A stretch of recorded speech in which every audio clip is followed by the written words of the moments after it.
I begin in the name of the God whose mercy is profound, whose kindness is forever. After having presented the arguments that support the Quranic claim that there is going to be life hereafter, I raised a few questions that still remain in the minds of many people when the question of the life hereafter is raised. I have already discussed the first of those 6 questions.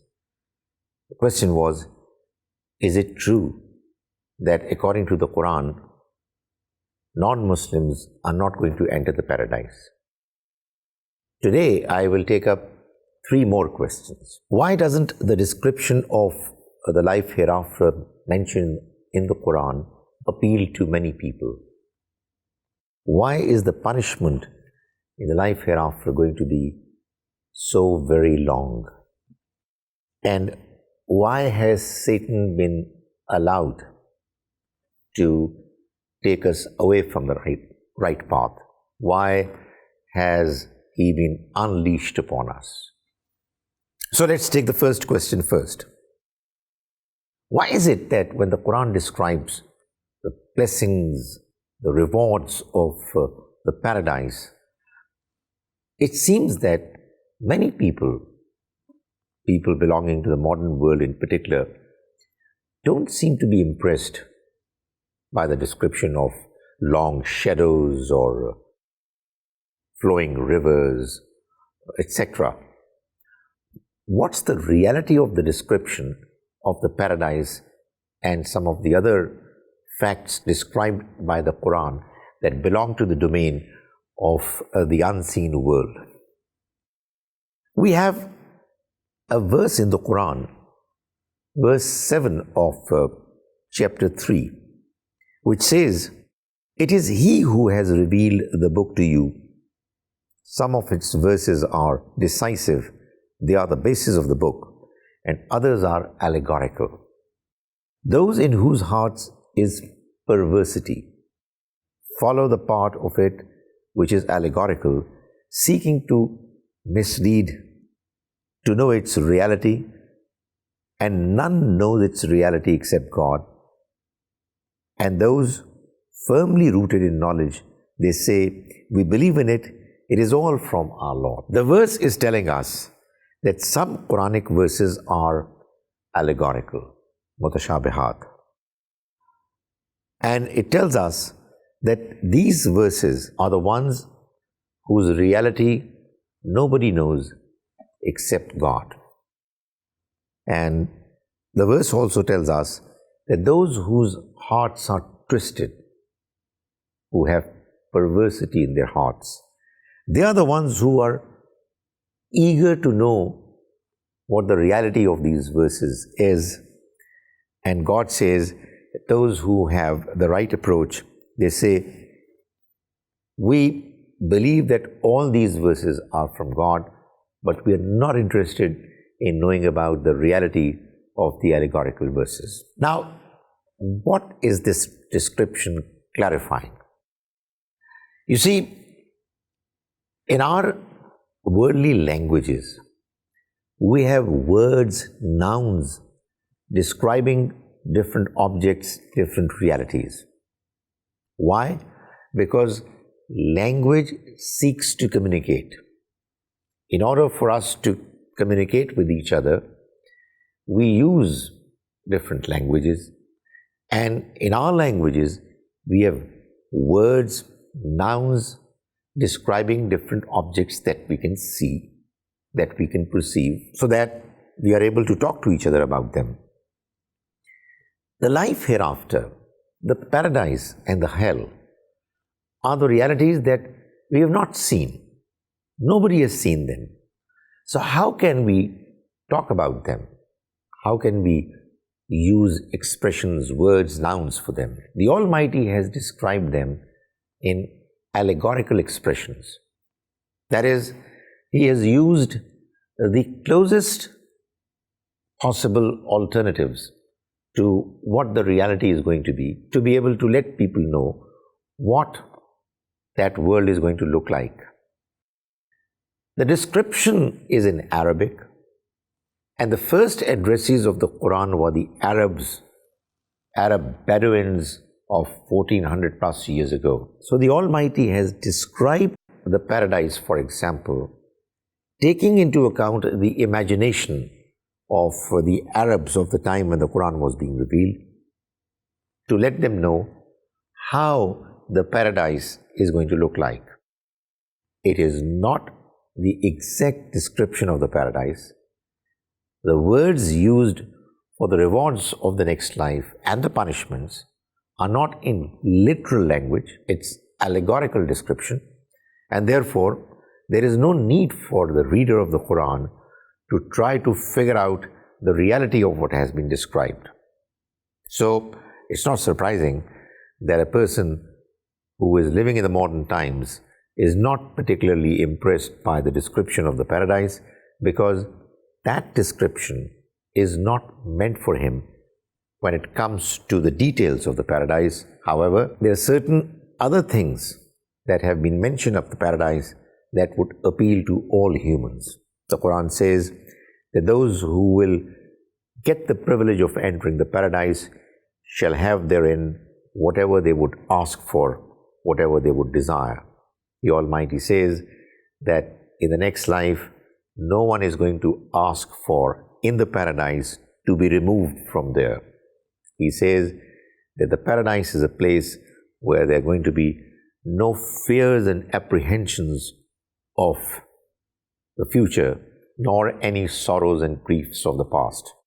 The Almighty promises that in the next life, if an individual's family members will also qualify for the paradise, they will all get the privilege of coming together to live forever. The Quran tells us that in the paradise, people living therein will be fully satisfied with God and what He has provided them with, and God is going to be fully satisfied and pleased with them. So that's the description of the paradise, which is meant for all humans. It has universal appeal as far as the details of the blessings are concerned.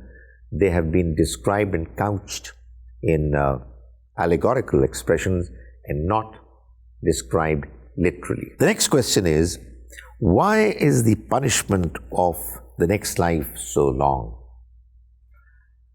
The trouble that causes this question to be raised is that while this life is very brief, the next life is promised to be very long, in fact, eternal. So how can it be fair that on the one hand, a man commits evil, okay, for 50, 60, 100 years.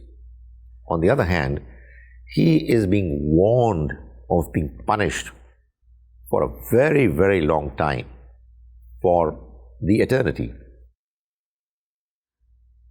The answer to this question is twofold. One, the principle that has prompted this question to be raised seems to be that if somebody is to be punished fairly, he should be punished only for the duration that he committed crime. So if he committed crime for a period of 6 months, he should be punished for a period of 6 months.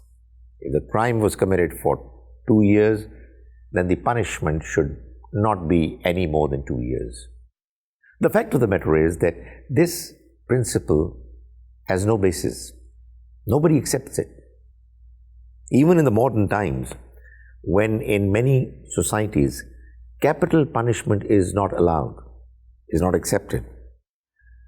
The fact is that a person who murders, takes the life of another person, is punished to remain confined to the prison for years, for decades, even though the crime of murder is committed in a matter of a few seconds. So why is it that it's considered to be reasonable that a person who commits a crime of murder only in a matter of seconds is asked to endure a long period of confinement to the prison because of the fact that the principle is not that one should be punished for as long a period as one has used to commit a crime. The principle is that the punishment should be commensurate with the crime. If the crime is serious, the punishment should be as serious, as severe. So, if a person takes the life of another person, and there are people who are not interested in taking the life of the murderer, they would force the individual to be confined to the four walls of the prison and take away from him his liberty for a while. Now, because staying in a prison is not as big a punishment as a murder, the difference is taken care of by prolonging the stay in the prison. So, in other words, principle of justice is that a person who has committed a crime should be punished as much as his crime deserves.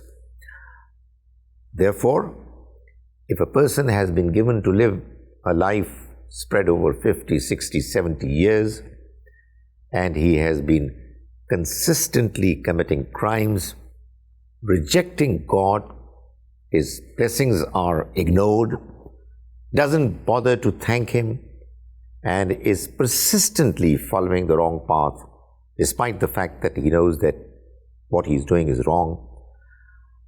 How huge a crime is this life that this person is leading? We cannot be sure about it.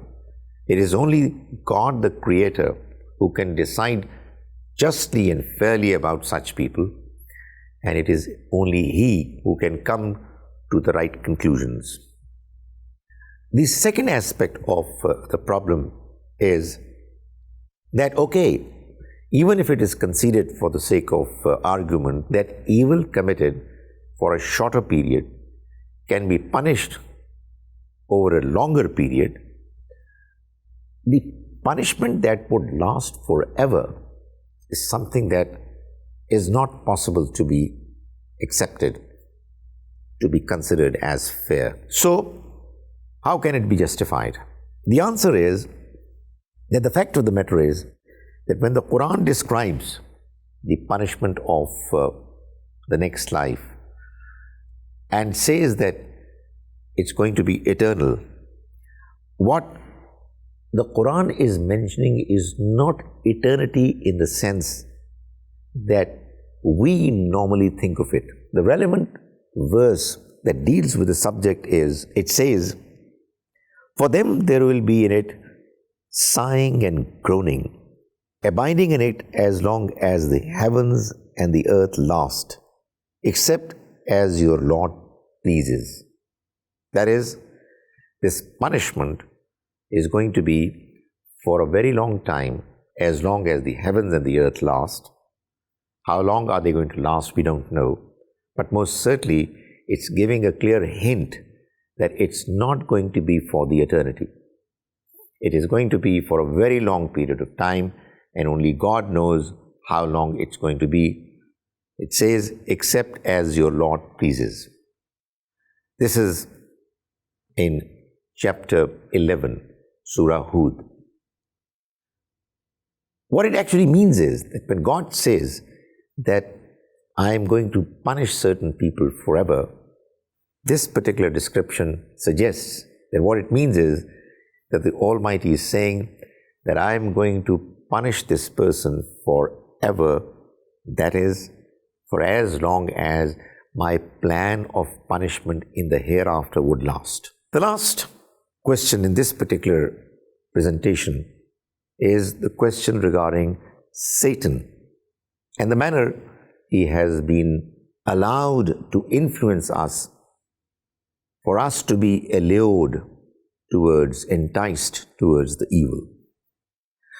The Quran tells us in chapter 14, verse 22, that the permission granted to Satan does not mean that Satan has complete control over us. The verse says, "And Satan would say, when the matter will be decided, indeed God promised you a true promise, and I promised you too. Then I failed you. And I had no authority over you except that I called you and you obeyed me. So do not blame me, but blame yourself." That is, Satan would clarify that I did not have a decisive influence over you. All that I could do was to entice you, attract you towards the evil path. I suggested to you that you should do evil, and you responded positively. It was your own decision. I was not given complete authority over you. And obviously, there were many other humans who were likewise enticed by Satan to go the evil way, but they did not oblige. So, it would be wrong to blame Satan for the evil ways that some people adopt. When they adopt evil ways, they do it on their own, and nobody is to be blamed for their evil actions except they themselves.